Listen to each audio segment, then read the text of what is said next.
In the spring of 1922, the Gruber family lived a secluded life on their remote farm in Hinterkaifeck, located in the Bavarian countryside of Germany. The family consisted of Andreas Gruber, an elderly farmer, his wife, Cecilia, their daughter, Victoria, her husband, who had recently left her, and their young son, Joseph. The isolation of the farm, surrounded by dense forest and farmland, made them somewhat of an anomaly in the area. In the months leading up to the murders, strange occurrences began to unsettle the family. Andreas reported hearing mysterious footsteps in the snow leading to their home, but he could never find any tracks leading away. He also discovered a strange newspaper that appeared on the property, despite the family not subscribing to it. These oddities added to a growing sense of unease. Andreas expressed his fears to neighbors, but they dismissed his concerns, attributing them to his advancing age and paranoia. On the night of March 31st, 1922, the Gruber family was brutally murdered in their home. The crime scene was discovered the following day when neighbors noticed that the family had not come to town for their regular activities. All 5 members were found bludgeoned to death with a mattock, a heavy farming tool. The bodies were arranged gruesomely, with the adults found in their beds, and little Joseph found in his crib, covered by his mother's body.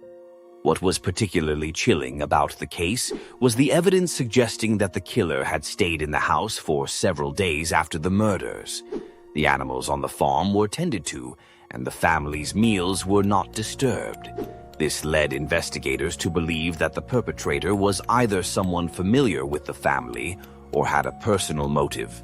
Despite the closeness of the community, no one reported hearing any screams or unusual noises that night.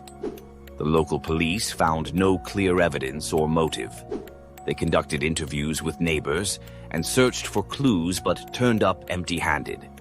As the investigation unfolded, various theories began to emerge. Some suspected Victoria's estranged husband, who had a turbulent relationship with her, while others speculated about a mysterious stranger who may have been lurking in the area. In the years following the murders, the farm became a site of local legend. Many claimed to have seen ghostly apparitions or heard strange noises coming from the property.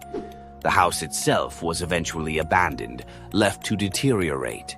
Despite numerous investigations and many suspects over the decades, the Hinterkaifeck murders remain one of Germany's most infamous unsolved cases. The chilling nature of the crime continues to haunt the town, and the story has inspired countless books, documentaries, and theories. Each retelling raises more questions than answers. Who was the killer? What dark motives drove them to commit such a horrifying act?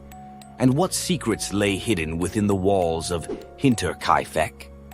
The case remains a haunting enigma, drawing those fascinated by true crime and the supernatural to its eerie legacy.